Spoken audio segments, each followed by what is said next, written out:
And welcome to This Is Now. As the Trump administration continues to crack down on government spending, the White House has announced a freeze of $2 billion in grants to Harvard University. Erica Brown has our top story from Washington. A day after the White House announced it's freezing $2.2 billion in grants to Harvard University and $60 million in contracts, President Trump went further, writing on social media that perhaps Harvard should lose its tax-exempt status and be taxed as a political entity. All the president is asking, don't break federal law, and then you can have your federal funding. It comes after Harvard rejected a list of Trump administration demands, including ending DEI policies and enacting new student discipline measures, saying they were insufficient for those participating in pro-Palestinian campus protests. Harvard should apologize for the egregious anti-Semitism that took place on their college campus against Jewish American students. Harvard warned without federal funding, cutting-edge medical, scientific, and technological research will come to a halt midstream. It's not just that things have been stopped cold, which a lot of it has, like one day they're doing research and then the next day they can't. It's also the fact that they can't plan. Also today, there is a new hearing concerning the Maryland man the White House acknowledges was deported to El Salvador after an administrative error. Attorneys for Kilmar Abrego Garcia wrote in a court filing that the Trump administration has to at least request their client's return from El Salvador to comply with last week's Supreme Court order. The White House maintains he's a gang member, even though he was never charged or convicted of a crime. Enough is enough. My family can't be robbed from another day without seeing Kilmar. At the White House Monday, the president of El Salvador made it clear he has no intention of returning Abrego Garcia. The case could return to the High Court. Erica Brown, CBS News, the White House. Back here on Oahu, an 82-year-old man has died after a single car crash in Waialua. First responders were called to Kaukonahua Road around 6:30 this morning. We're told the man was pronounced dead at the scene after losing control of his vehicle and plowing into a large tree. Investigators are looking into the cause. Hawaii County Police have ordered an autopsy on a body found in the passenger side of a burning vehicle. It was located this past Sunday on King Kamehameha Boulevard in Hawaiian Ocean View Estates. The victim's identity and the cause of the fire are still under investigation. Police are looking for witnesses. Information can be reported anonymously to Crime Stoppers. Also on the Big Island, a couple has been charged with stealing a rental car. 37-year-old Patrick Lindsay and 39-year-old Krista McKayen are accused of stealing a Jeep Wrangler from Alamo last month. They were both arrested after police recovered the Jeep from a Vista Drive residence. Both have since been released. Lindsay posted $15,000, which was reduced from the $45,000 prosecutors initially asked for, and McKayen was given supervised release after her initial court appearance. The alleged driver in the deadly Mililani crash over the weekend has now been identified. 33-year-old Nathan Naki has been charged with negligent homicide and driving without a license. The crash on Saturday killed his passenger, a 15-year-old girl identified by family members as Treja Rivera. Investigators believe Naki was speeding and intoxicated when he struck a guardrail on Kamehameha Highway. His bail is set at $75,000. The Coast Guard is expanding its search for a Hawaii Island fisherman who has now been missing for 6 days. 42-year-old Earl Hind launched his boat from South Point last week Monday. Another fisherman reported that he spoke to Hind on Wednesday, and he was planning to head offshore in the Mililani area. Authorities now say they are doubling their search area to 200 miles off the west and southern shorelines. Hind's family also set up a GoFundMe account to pay for private searches. We've been filling up the tanks of these boats already, so GoFundMe is going to help us to pay for the fuel in these guys' boats because it's not little boats now. There's many family members that have been, lost at sea for a week, 10 days, 3 weeks, and they've been found by Coast Guard. Hind's family says they believe he has plenty of food and water. Look for the link to their GoFundMe on hawaiinewsnow.com. There's a lot of activity around the Lihue airport today as first responders take part in a mass rescue exercise. Fire crews, police, paramedics, and staff from Wilcox Medical Center will test their intra-agency communication and response plans during the exercise, involving a simulated downed commercial airliner. All activity will be confined to one area of the airport and flights will continue as normal. The county says the response to real emergencies won't be affected. New images provided by the U.S. Army show a fire set on purpose in Central Oahu yesterday. The military is conducting its annual prescribed burn at the Schofield Training Range Complex. This is to manage invasive brush that could fuel wildfires. The Army Wildland Fire Team completed the burn phase last night so that they could conduct spot checks today. And if you're in Hilo, you might see blue pinwheels along Kilauea Avenue today. Child and Family Service staff will be out raising awareness for child abuse prevention. The nonprofit says child abuse fatalities in Hawaii increased by 150% last year, and that Native Hawaiian children make up more than a third of confirmed cases of child abuse. The pinwheels symbolize the bright futures that all children deserve. A live look now over Kilauea, where the eruption remains on pause after a brief episode last night. But USGS officials are keeping a very close watch and tell us a new eruptive episode is expected any time now. We'll be monitoring this throughout the day and bringing the latest updates on air and online.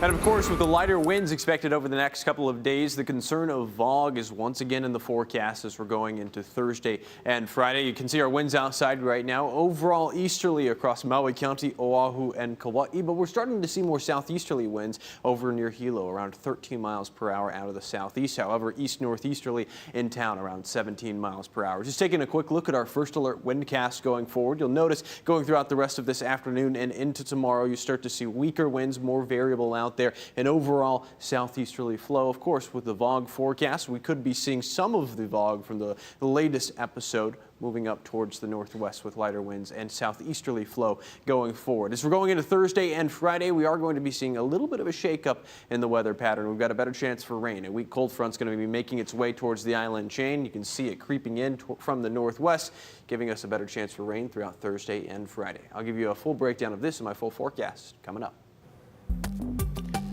Sounds good, Drew. Thank you very much. Well, coming up, calling all procrastinators. Today is the last day to file your federal tax returns. Some advice if you still haven't turned them in. Plus, Hawaii County emergency leaders open a long-awaited state-of-the-art dispatch center. We head to Hilo after the break.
Well, if you've waited until the last minute to do your taxes, the filing deadline is here. And while many Americans filed their taxes well before April 15th, some are scrambling to do it today. Casey Lund has some tips to help procrastinators get over the finish line. A recent survey in 2021 conducted by IPX 1031 found that 1 in 3 Americans wait until the last minute to file their returns. That's tens of millions of people. So if you haven't filed yet, you're definitely not alone. If you're scrambling to meet today's deadline, start by getting organized. Gather your documents and be methodical. The quickest and most efficient way to file is electronically. And if you're owed a refund, use direct deposit to reduce errors. Double check your social security numbers. And choose the correct filing status as well. You want to calculate and claim deductions and credits correctly, put brackets around negative numbers, and sign and date the return. If you can't get your act together by today, request an extension to file with Form 4868. That extension gives you until October 15th to file your return, but it's not an extension to pay. Remember, you need to estimate and pay what you owed, the taxes you owed by April 15th deadline to avoid any potential penalties and interest. If you file for an extension, the deadline to make IRA and Roth IRA contributions still is April 15th. If you owe money but can't afford to pay, don't hide. The IRS offers short-term and long-term payment plans. They can set you up on a monthly payment plan as well. If you're unable to file your state return by then, you could be eligible for an automatic 6-month extension to file. So state taxes need to be filed by Monday. But that's only if you are due a refund or if you pay the properly estimated tax amount. Visit the website that you see on your screen there for more details. We also have some new report that ranks Hawaii at the very top when it comes to overall tax burden. This is according to personal finance site Wallet Hub. Hawaii has the highest total tax burden in the nation, with residents paying nearly 14% of their income towards state taxes, while property taxes are relatively low, ranking 31st nationwide. The state ranks 5th highest for individual income tax burden and first in the country for sales and excise taxes. The full report breaks down how each state taxes its residents and offers expert analysis on the economic impact. Meanwhile, layoffs are underway within the IRS. The agency began implementing their reduction in force last week and will continue notifying staff of layoffs across the agency over the next 2 weeks. However, it's not clear yet how much of the workforce the IRS is being terminated. More than 7,000 probationary employees at the IRS were terminated. Several thousand other IRS workers took the administration's deferred resignation offer earlier this winter. According to a source familiar with the matter, the anticipation is that this tax filing season should run smoothly, but the upcoming months will be a test for the long-term ramification of those staffing reductions on future tax seasons. Hawaii state taxes can be filed on time up until Monday. One last tip for last-minute filers: avoid using your credit card to pay your taxes. It's the most expensive way to pay, considering the fees and interest associated with card use. In studio, I'm Casey Lund for Hawaii News Now. Hawaii County leaders have blessed a new $31 million emergency call center in Hilo. The nearly 18,000 square foot facility on Moho'uli Street will handle calls for both the police and fire departments. It will replace a 50-year-old facility now used by Hawaii PD. The new building has all the latest technology, plus a conference room, briefing room, training room, cafeteria, workout center, locker room, bathrooms, and showers. This dispatch center offers a promise for the future. The technology we have put in here and the ability to expand and change is part of that pathway forward. The facility was also built to withstand earthquakes and hurricanes. The new call center blessing coincides with the National Public Safety Telecommunications Week, a chance to celebrate 911 dispatchers who handle hundreds of calls a day. Honolulu's Joint Traffic Management Center takes in upwards of 2,700 calls daily, and while they may not be the ones that arrive on the scene, they play a crucial role in what first responders do. It's a promoted position, so we've all had years in the front line. It's our second family. Ultimately, it's just like the fire station. They're our brothers. We rely on each other. We pick up each other when it gets busy on the floor. City leaders also note that there are still positions that need to be filled in public safety, telecommunications, and they are looking to hire.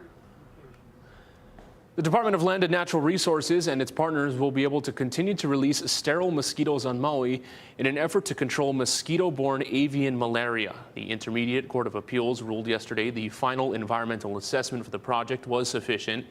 Under the multi-agency partnership, male mosquitoes that aren't able to reproduce are released into the wild, leading to a reduction in the number of mosquitoes born. Avian malaria is blamed for the near decimation of Hawaiian honeycreepers. More than 80% of Oahu's coastline could disappear by the year 2100. That's according to new research from the Coastal Research Collaborative at UH Manoa. The forecast predicts more than 40% of that shoreline erosion will happen in the next 5 years. Researchers say in addition to limited beach access, communities could see damage to roads, homes, and underground infrastructure. Shorelines backed with seawalls could experience total beach loss.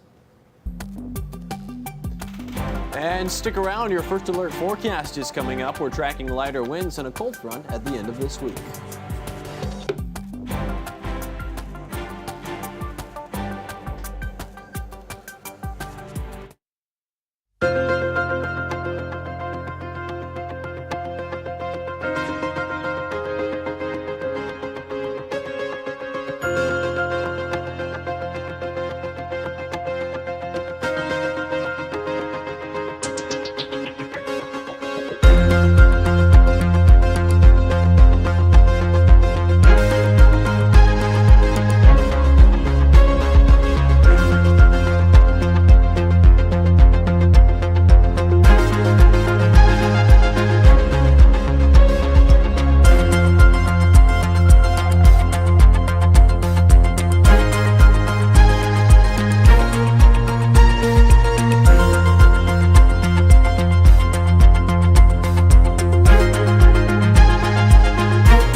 First Alert Weather with Drew Davis. Well, happy Tuesday, everybody. We've been talking about this all week long. A cold front's going to come in on Thursday and Friday, giving us both lighter winds and a better chance for some rainfall, even the potential for a couple of thunderstorms out across the northwestern parts of the island chain. I do want to break down our overall weather pattern, showing you what's going on outside. Just right now, we've got lighter winds. That's going to continue throughout tomorrow and Thursday. Still a little bit breezy, overall easterly flow out across the island chain right now, but we're going to start seeing lighter east-southeasterlies by the time we go into Wednesday, and an increased chance for some sea breeze showers. Expanding out what's going on, we've got this cold front creeping in from the northwest. It's pushing the high pressure that was causing the trade winds away from us. And I also want to mention that we do have a small chance for some thunderstorms as this cold front moves in. Better chance for rainfall Thursday and Friday. You can see a wetter weather pattern expected throughout Thursday and Friday, a better chance for rainfall at the end of this week, and the moisture is going to linger across the entire island chain. This is Thursday, Friday, a lot of green out there, a lot of moisture, but we are expecting the conditions to improve by the weekend. Right now, the trades look to return by the time we get to Sunday. Let's break down your island by island forecast. You can see out there on Wednesday over on Kauai, we've got scattered morning showers, mostly cloudy conditions. As that cold front gets closer to us, we'll start to see southerly winds. You can see that especially on the island by island forecast for the western end of the state. Over on Oahu, scattered morning showers, partly sunny. Calm winds will become more south-southwesterly in the evening, around 84 degrees in town. Maui County, 80 degrees in Kaunakakai. Isolated showers, partly sunny over in Lanai City, around 75. 87 in Kahului and 83 in Kihei. Calm winds will become more east-northeasterly in the afternoon. And then also over on Hawaii Island, 84 in Kona, scattered showers, partly sunny. Hilo seeing east-southeasterlies around 5 to 10 miles per hour, scattered showers and partly sunny as well. And the northern portions of Hawaii Island, showers are likely and partly sunny. More variable winds up there. And also a little bit of haze, a little bit of fog, especially with the very small episode that we saw last night at Kilauea. Your surf and shoreline forecast for this afternoon, we are dropping. North-facing shores around 5 to 7 feet. West-facing shores around 2 to 4. Small in town around 2 to 4 feet. East-facing shores a little bit choppy. In north-facing shores, we are tracking another north-northwesterly swell that's going to be moving in. Our winds outside, you can see again, overall east-northeasterly flow in town around 17 miles per hour. Starting to see some southeasterly winds over near Hilo. And then, of course, your first alert windcast. I want to walk through this again. You can see as we're going into Wednesday afternoon and evening, much lighter winds. Southerly winds in town around 5 miles per hour. Hilo, southeasterlies around 7 miles per hour, but still variable. We might be seeing some northeasterly winds in Kahului. And then here's just a quick look at your first alert 7-day forecast. Again, right now we have Thursday highlighted in red because of that approaching front. Maybe a little bit of fog out there on Wednesday because of the most recent episode. And if the Kilauea does erupt again, as the USGS officials are expecting another episode, we'll be seeing a lot more of that sulfur dioxide and fog in the air. And especially when we see these variable winds and southeasterly winds, that can impact the entire island chain. So we're watching this very, very closely. A good reminder, April is Tsunami Awareness Month in Hawaii, but emergency leaders are reminding the public to be ready year-round. Here's a look at how to prepare for the worst.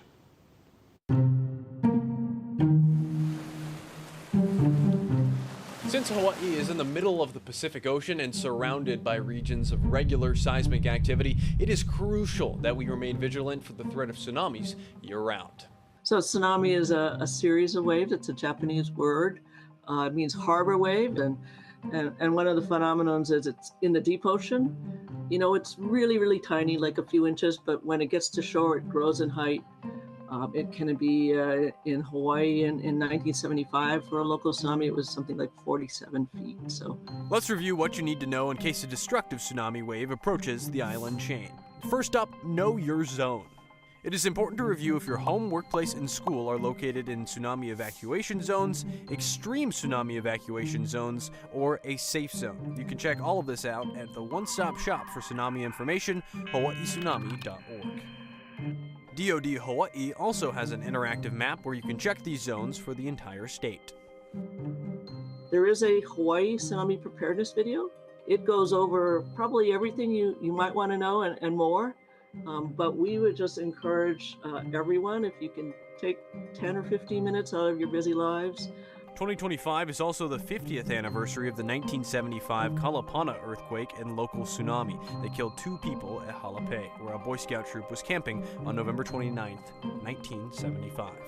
And depending on the location of an earthquake, tsunamis can take hours or even minutes to impact Hawaii. For example, it would only take a tsunami roughly 2 minutes to reach Kalapana if there were an earthquake off the southeastern coast of the Big Island. It would take 45 minutes, however, to reach Honolulu. But what about a tsunami as far away as Chile? If it happens in Chile, it's going to be 15 hours. If a tsunami warning is issued for your location, make sure to head to higher ground or as far inland as possible.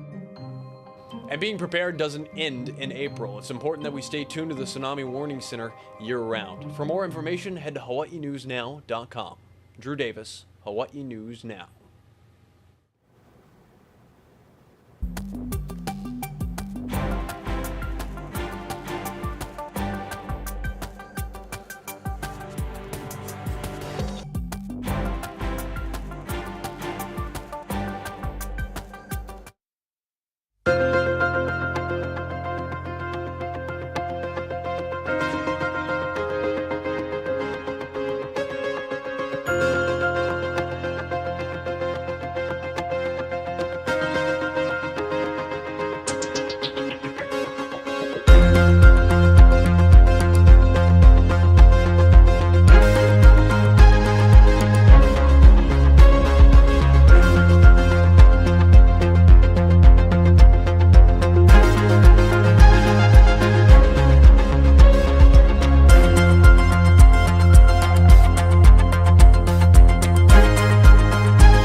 Welcome back. We got some fun stuff here. Now to some amazing footage from the animal kingdom. A chimpanzee was caught showing off for the cameras. This is a video from a national park in Gabon of an endangered chimp using a stick to repeatedly poke at a hidden camera. It then goes to smell and taste the end of said stick. The park holds a number of endangered species and is trying to revitalize wildlife in the region. All right, no sneaking up. All right, on He knows we're watching. Yeah.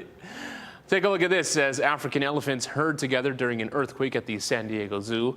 Zoo officials said that elephants formed an alert circle, putting their young in the middle to protect them and the herd. A 5.2 magnitude quake struck Southern California yesterday. After a few minutes, the elephants walked away but stayed close, showing the strong family structure among them. I tell you, there are certain things in nature which continue to mystify, right? Yeah, Drew? that is so cool. Like the instincts kick in. I wonder if they know that there's a camera watching that.